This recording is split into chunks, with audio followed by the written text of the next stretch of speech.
Hyderabad Nampally forensic lab అగ్ని ప్రమాదం చుట్టూ పొలిటికల్ ఫైట్ నడుస్తోంది.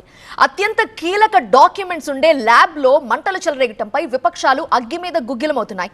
అగ్ని ప్రమాదంపై మాకెందుకో డౌట్ కొడుతోందని బీజేపీ అంటుంటే అధికార పక్షానికి వ్యతిరేకంగా ఏమైనా ఆధారాలు ఉండటం వల్లే ప్రమాదం జరిగి ఉండొచ్చని బీఆర్ఎస్ అనుమానం వ్యక్తం చేస్తోంది.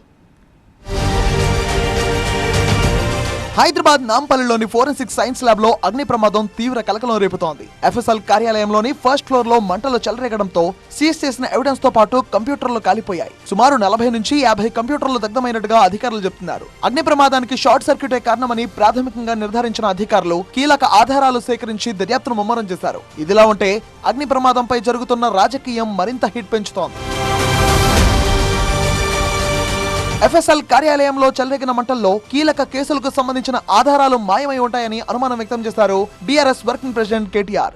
ఓటుకు నోటు కేసులోని వాయిస్ రికార్డులను మాయం చేయడానికే ఈ అగ్ని ప్రమాదం జరిగి ఉండొచ్చంటున్నారు. అంతేకాదు ఫోన్ ట్యాపింగ్ లాంటి కల్పిత కేసుల్లో సాక్ష్యాల కొరతను కప్పిపుచ్చుకునే ప్రయత్నంలో భాగమై ఉండొచ్చని ట్వీట్ చేశారు కేటీఆర్.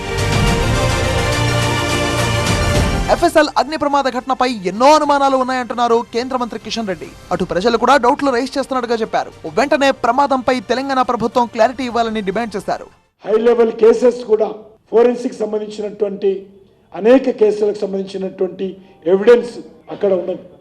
అది ఓటుకు నోటు కేసు కావచ్చు, లేక ఫోన్ ట్యాపింగ్ కేసు కావచ్చు, అన్ని రకాలుగా డాటా అందులో ఉన్నది. కాబట్టి దానిపైన అనేక రకాల అనుమానాలు రోజు టీవీలో వస్తూ ఉంది. కాబట్టి దీనిపైన ప్రభుత్వం స్పష్టంగా ప్రకటించాల్సిందిగా కోరుతా ఉన్నాను. విపక్షాల తీరుపై మండిపడ్డారు Congress MLC Addanki Dayakar. Forensic lab కేంద్రం పరిధిలో ఉంటుందన్న కనీస జ్ఞానం లేకుండా మాట్లాడుతున్నారని ఫైర్ అయ్యారు. అగ్ని ప్రమాదాన్ని రేవంత్ పై నెట్టే ప్రయత్నం చేయొద్దన్నారు అద్దంకి.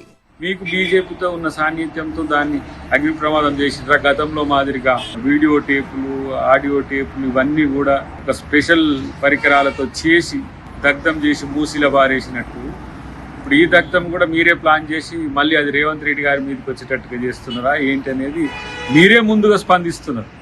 అంటే ఏంటి, దాని వెనుక మీకు ముందే సమాచారం ఉందా, లేకపోతే మీరే దానికి సంబంధించిన ఎవరైనా వారితో చేయించి ప్రయత్నాలు చేస్తుందా అనేది అనుమానం వస్తున్న పరిస్థితి. ఇటు అగ్ని ప్రమాదంపై స్పందించారు ఎఫ్ఎస్ఎల్ డైరెక్టర్ శిఖా గోయల్. ప్రమాదంలో కంప్యూటర్ ల్యాబ్, ట్రైనింగ్ హాల్ తో పాటు మొదటి అంతస్తులోని కొంత సామాగ్రికి నష్టం వాటిల్లిందని చెప్పారు. చాలా సామాగ్రి సురక్షితంగానే ఉందన్నారు.